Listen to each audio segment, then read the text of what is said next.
आज आपण मस्त रस्सेदार अशी क्रॅब करी खेकड्यांचा रस्सा बनवणार आहोत. एकदा नक्की या पद्धतीने बनवून बघा. चवीला तर अप्रतिम लागतो आणि सोपी रेसिपी आहे. कोणी सहज बनवू शकतं. तुम्ही बघू शकता. ते मस्त असे झणझणीत रस्सेदार असं आपण हे क्रॅब कढी खेकडा रस्सा बनवलेला आहे. जर रेसिपी आवडत असेल तर चॅनलला लाईक्स, कमेंट्स आणि सबस्क्राईब करायला विसरू नका. सोबतच बेल आयकॉनवरती क्लिक करा म्हणजे माझ्या नवीन रेसिपीची नोटिफिकेशन लगेचच तुमच्यापर्यंत पोहोचेल.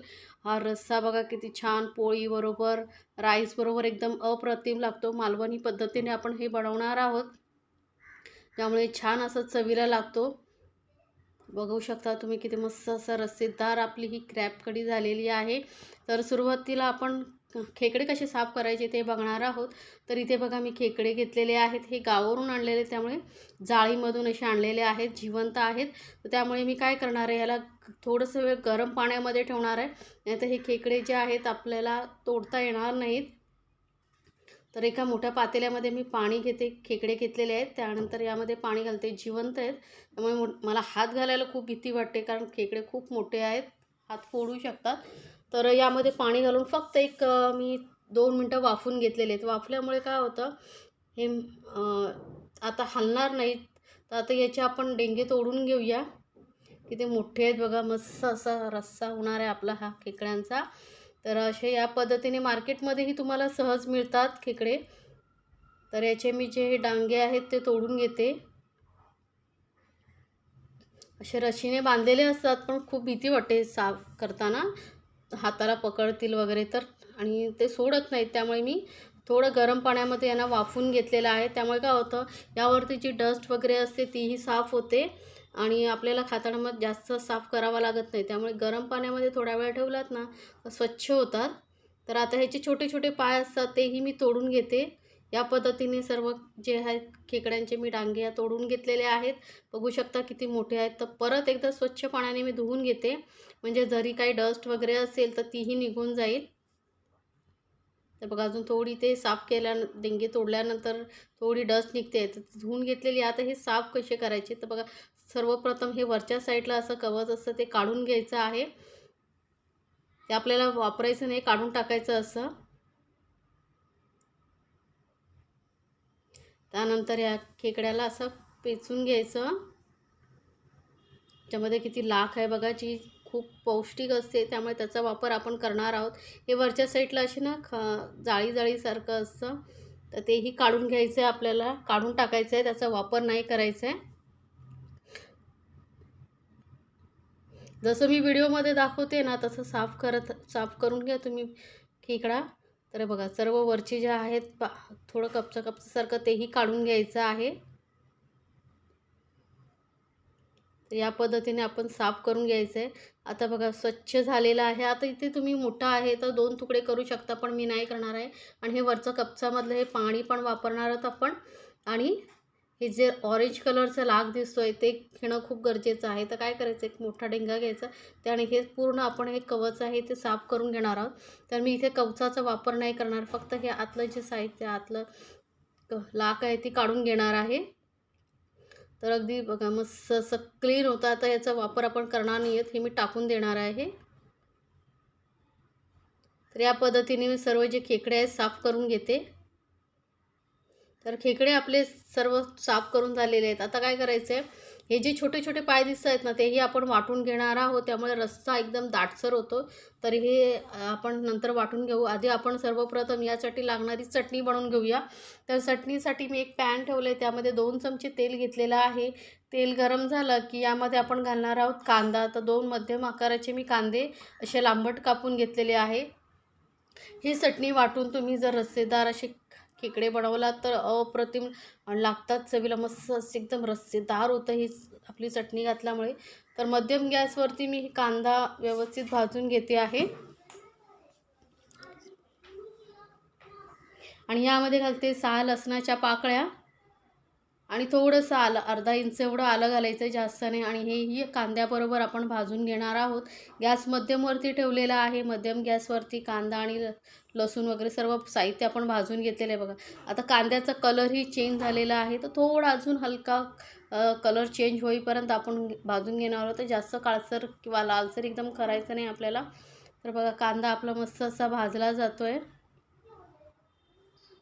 कांदा बघा थोडा लालसर झाल्यानंतर यामध्ये आपण घालणार आहोत अर्धा कप सुकं खोबरं किसून घेतलेलं आहे. सुकं खोबऱ्यामुळे चव खूप छान येते. तर तुमच्याकडे सुकं खोबरं नसेल तर मग ओलं खोबरं नारळ जो आहे तो किसून घातला तरी चालेल. पण सुकं खोबरं शक्यतो वापरून बघा, मस्त चवीला अप्रतिम रस्सा लागतो. तर हे सुकं खोबरंही आपण कांद्याबरोबर भाजून घेणार आहोत. तर कांदा आणि खोबरं बघा आपलं मस्त असं भाजलं गेलेलं आहे. खोबरंही छान असं लालसर झालेलं आहे. इतपतच आपल्याला भाजून घ्यायचं आहे. आता आपण गॅस करूया बंद आणि हे वाटण आपण थंड करून घेणार आहोत आणि मिक्सरमधून एकदम बारीक वाटून घ्यायचं. थोडंसं पाणी घालायचं, जास्त नाही. तर थोडंसं पाणी घालून आपण हे बारीक वाटून घेणार आहोत. तर हे मी थंड झाल्यानंतर मिक्सर जारमध्ये काढून घेतलेलं आणि यामध्ये थोडंसं पाणी घालून वाटून घेते. तरी वाटण आपलं तयार आहे. आता याच मिक्सर जारमध्ये आपण जे छोटे छोटे खेकड्याचे पाय ठेवले होते ते वाटून घ्यायचे आहेत. तर यामध्ये थोडं पाणी घालूया आणि एकदम बारीक वाटून घ्यायचं आहे. तर जसं लागेल तसं थोडं थोडं पाणी घालून तुम्ही वाटून घ्या. आधीच एकसाथ जास्त पाणी घालू नका, नाहीतर वाटले जाणार नाही. आणि एकदम बारीक असं पेस्ट आपल्याला करून घ्यायची आहे. तर बघा या पद्धतीने आपण याची पेस्ट करून घेतलेली आहे. थोडंसं पाणी अजून मी वाटताना घातलेलं आहे, जास्त पाणी आधीच सुरुवातीला घालू नका. आता याला आपल्याला चाळून घ्यायचं आहे. तर एका ह्याच्यावरती चाळणी ठेवलेली आहे किंवा मग तुम्ही कपड्याने ही वस्त्र गाळ करून घेऊ शकता. तर थोडंसं मिश्रण घालून हे गाळून घेते, कारण ज्या ह्याच्या डेंग्यांच्या कपसा असतील त्या आपल्या खाताना लागू नयेत, म्हणून ते गाळून घेणं खूप गरजेचं आहे. तर थोडं पाणी घालून हे तुम्ही छान असं गाळून घ्या. हे असं केल्याने काय होतं माहिती आहे, आपलं जी रस्सा आहे ग्रेव्ही छान अशी दाटसर होते आणि चवही खूप छान लागते. त्यामुळे ही स्टेप नक्की करून बघा. ते छोटे पाय फेकू नका, त्याचा वापर नक्की करा. बघा मस्त असं दाबून दाबून आपण यामधला रस जो आहे तो पूर्ण काढून घ्यायचा आहे.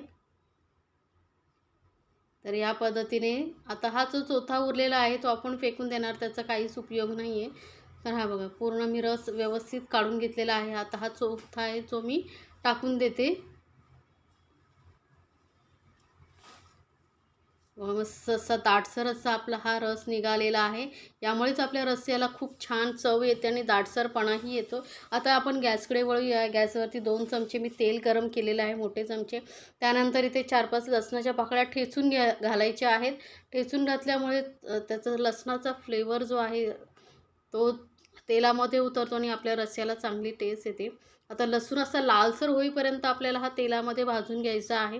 त्यानंतर आपण जे वाटण वाटून घेतलं होतं ते घालून घ्यायची आहे चटणी. तर पूर्ण इथे मी तेलामध्ये घालून घेतलेली आहे आणि यामध्ये मस्त असं तेलामध्ये आपण ही जी चटणी आहे भाजून घेणार आहोत वाटण. आणि गॅस एकदम मंदवरती ठेवायचं आणि मंद गॅसवरती आपल्याला ही जी चटणी आहे छान तेलामध्ये परतून घ्यायची आहे. थोडंसं तेलाचं प्रमाण जरा जास्त लागतं, पण चवीला अप्रतिम लागतात हे खेकड्याचा रस्सा. थोडीशी हळद पावडर घालते, पाव चमचापेक्षा थोडीशी जरा जास्त आहे. आणि 1 मोठा चमचा भरून लाल मिरची पावडर घेतलेली आहे तिखट, आणि सोबतच अर्धा चमचा काश्मीरी मिरची पावडर घेतली. यामुळे रश्श्याला कलर खूप छान येतो. तर ऑप्शनल आहे, नाही घातलं तरी चालेल. आता हे सर्व मसालेही आपण तेलामध्ये व्यवस्थित भाजून घ्यायचे आहेत. तेलामध्ये चांगले मसाले आणि कांदा खोबऱ्याचं वाटणही आपण छान असं भाजून घेतलेलं आहे.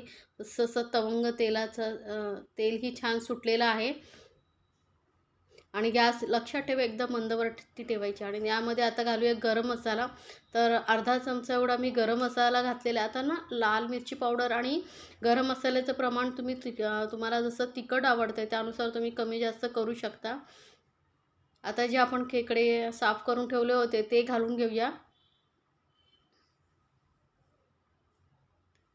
तर हे मोठे मस्त असे चवीला अप्रतिम लागतात. ते डांगे असतात त्या भरलेल्या आहेत, त्यामुळे चवीलाही खूप अप्रतिम लागतात. त्या पद्धतीने नक्की बनवून बघा. आणि रेसिपी आवडली तर चॅनलला लाईक्स, कमेंट्स आणि सबस्क्राईब करायला विसरू नका. सोबतच बेल आयकॉनवरती क्लिक करा, म्हणजे माझ्या नवीन रेसिपीची नोटिफिकेशन लगेचच तुमच्यापर्यंत पोहोचेल. आता हे जे आपण छोट्या पायांचा रस्सा काढून घेतला होता तोही घालून घेऊया. किती मस्त असं दिसतंय. आता हे व्यवस्थित आपण मिक्स करून घेणार आहोत. आता यामध्ये ना पाणी तुम्ही तुमच्या आवडीनुसार, तुम्हाला जसा रस्सा हवा आहे त्यानुसार तुम्ही कमी जास्त प्रमाणात घालू शकता. पण राईसबरोबर जर असंच खायचं असेल तर थोडा रस्सा करा, जास्त प्रमाणात करा. म्हणजे काय होईल, चवीला ही खूप छान लागेल. तर यामध्ये आता मी घालते पाणी. तर आपण जे चटणी वाटून ठेवली होती त्या वाटीमध्येच मी थोडंसं पाणी घालून हे घालून घेते आहे, म्हणजे काहीही वेस्ट होणार नाही आपलं. तर बघा, आणि यामध्ये थोडंसं पाणी अजून मी घालते आहे, कारण थोडं शिजल्यानंतर ही रस्सा आपला दाटसर होईल. त्यामुळे मी थोडं पाणी अजून घालते, आणि खेकडे शिजायला थोडा वेळ लागतो ना, त्यामुळे थोडा मी अजून पाणी घातलेलं आहे. मस्त असं रस्सेदार आपल्याला हे खेकड्याचं कालवण बनवायचं आहे, रस्सा बनवायचा आहे, क्रॅब करी. तर यामध्ये आता आंबटपणासाठी मी घालते थोडीशी कोकमं. कोकमामुळे चव खूप छान येते. जर तुमच्याकडे कोकम नसेल तर मग चिंच घालू शकता. पण शक्यतो कोकम बघा घालून, आणि चवीनुसार मीठ घातलेलं आहे. आणि कोकम काही कुठल्याही किराणा मालाच्या दुकानामध्ये सहज तुम्हाला मिळतील. तर हा रस्सा आपण व्यवस्थित आता परत मिक्स करून घेऊया. आणि आता गॅसचा फ्लेम मी थोडा वाढवलेला आहे, आणि गॅसला आपण वाढवल्यामुळे पटकन उकळीही येईल, आणि आपल्याला मग झाकून कवर करून ठेवता येईल शिजण्यासाठी. तर आता गॅस एकदम मीडियमवरती ठेवते, आणि आपण याला छान असं उकळून घेणार आहोत, शिजून घेणार आहोत. जास्त वेळ लागत नाही, 10 मिनटामध्ये तुमचा हा रस्सा तयार होईल. तर मध्ये मध्ये फक्त याला मिक्स करत राहा. तर बघा, छान अशी उकळी आलेली आहे. तर मिक्स करून आपण परत म्हणजे वर खाली करायचं, म्हणजे वरच्या साईडला जे राहिले असतील खेकडे वगैरे तेही खाली जाऊन मग सर्व एकसमान शिजले जातील. तर आलटून पलटून बघा, मी याला छान असं शिजवून घेते. तर मध्ये मध्ये फक्त मिक्स करत राहा, आणि याला परत कवर करून आपण शिजवून घेऊया.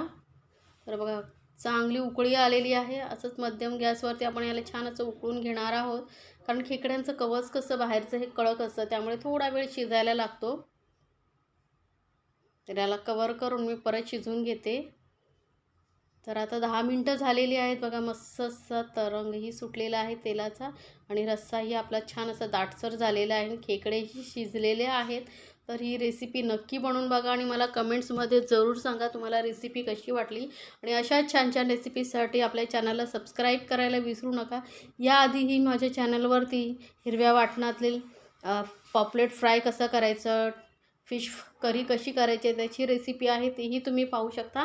मी लिंक डिस्क्रिप्शन बॉक्समध्ये जिथे जाऊन तुम्ही पाहू शकता. तर रेसिपी आवडली तर चॅनलला लाईक्स, कमेंट आणि सबस्क्राईब करायला विसरू नका. सोबतच बेल आयकॉनवरती क्लिक करा, म्हणजे माझ्या नवीन रेसिपीची नोटिफिकेशन लगेचच तुमच्यापर्यंत पोहोचेल.